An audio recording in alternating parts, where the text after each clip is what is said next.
Battlefield. A game about teamwork. A game about destruction. A game about war. When talking about Battlefield 6, I think it is important to mention that this game is not trying to get the title of the best Battlefield. It's more like getting back on track, trying to make a good game after the failure of Battlefield 2042. Was Battlefield 6 able to live up to the expectations? Is it a bad game? Firstly, I'd like to talk about the maps. We currently only have 9 maps on launch, one of which is a remake. You have hectic and chaotic close range maps and a few large scale classic Battlefield vibe maps. My favorite map so far has been Miracle Valley. This is truly a large scale Battlefield map with a bunch of vehicles. I love playing there as an engineer. There are always vehicles to destroy, tanks to blow up, helicopters, jets. There are also 3 turrets that are able to take down enemy aircraft. This is the only map with those turrets and they feel amazing. If you are an engineer lover, this is the map for you. My second favorite map in this game is Manhattan Bridge. I love playing there as an infantry. Tight roads, a lot of people. This is what's called an urban war. Fighting in the tight alleys with a bunch of your teammates is another feeling. Seeing tanks blow up in the middle of the road feels like a movie. You can enter first few floors of the buildings and on some you can even get to the rooftops, which adds an aspect of elevation for the map, which I do like. I'd love to see more large-scale maps, the classic Battlefield. We already have the roadmap for the upcoming months and I'm excited to see what new maps will have to offer. Battlefield always has been a game about teamwork, thus there are different classes with their way of contributing on the battlefield. Since the dawn of Battlefield, different classes had their own different types of weapons to fulfill different tasks. Battlefield 6 brought back the class system. The assault class are the frontline killers. You need the protection from helicopters, tanks and jets. Call an engineer. The support class is there to pull your ass out of the fire. And at last, Recon, the class that stalks the edges of the battlefield and provide the team with needed information. Before, each class could only use specific type of weapon, but now any class can take any weapon of their choice.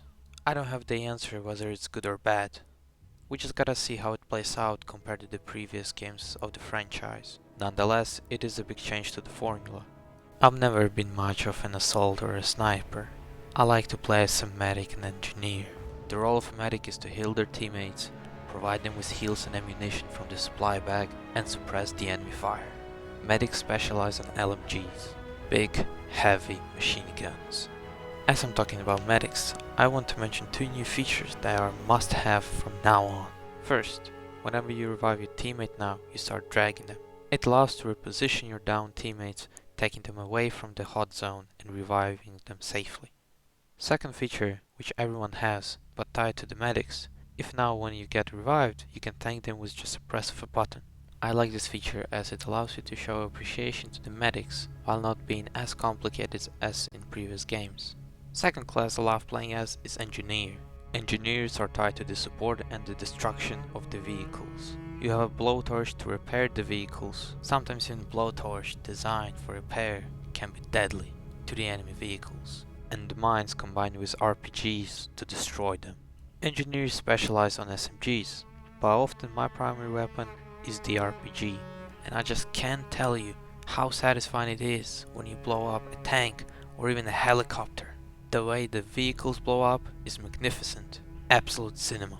Weapon progression has been one of the main things that the community is complaining about. To unlock attachments on the gun which will open the full potential of the weapon, you need to level it up. The main complaint is how long it takes to level up the gun. Of course, Battlefield is the game that you will be playing for years, unlike Call of Duty, where you unlock every gun and attachment in just a couple of months. I have played Battlefield 4 and 1, and in Battlefield 6, the progression feels much slower. If you're a casual player who plays only on weekends, It means that you will be stuck with the worst version of the gun for longer periods of time. And with frequent updates which will bring even more guns, it poses the question, will this system be viable for a long run? Although if you're good at the game you don't really need any attachments, but they do make the guns more controllable. In the end, I hope they will change this aspect of the game. Last thing I would like to talk about is the atmosphere and sound design. The setting of the game is modern warfare. Everything looks grounded and sounds great. The sound of guns and vehicles is amazing. Soldiers look realistic, but I would lie if I didn't say that Battlefield 6 feels bleak and has a lack of identity. There's very difference between the factions. With upcoming skins, you won't even tell which faction you're playing, and the faction don't even represent any country, unlike Battlefield 1, which has a World War I setting and its side of the conflict, and Battlefield 4 with US, Russia and China. In Battlefield 6 we have NATO against the mercenary group. Besides that, it's great. Is Battlefield 6 a bad game? I don't think so. Of course, it's not the best Battlefield. It definitely doesn't take any risks, like Battlefield 4 with its Levolution and Battlefield 1 with its behemoths. Nonetheless, after the failure of Battlefield 2042, it is a step in the right direction. By the time this video is released, Battlefield 6 will have its first major update released in a few days. I am definitely excited to see what will developers cook up for the community. If you've never tried Battlefield franchise in your life, I would highly recommend it. Try Battlefield 4 or 1. Those are great games that still have a big community, and there are frequent sales for the older games, and these are the ones that introduced me to the series. But being truthful, it is a weird feeling I get. I do enjoy the experience nonetheless, but I get the feeling that I want to come back to the older games, which rely more on the squad play. With friends, it will definitely be a banger. Nonetheless, Battlefield 6 is a fun game. If you watched this video so far, share your opinion in the comment, like and subscribe. I want to make more videos about other games. If you have any game you'd like me to talk about, please comment down below. And I'll see you in the next one. Bye bye.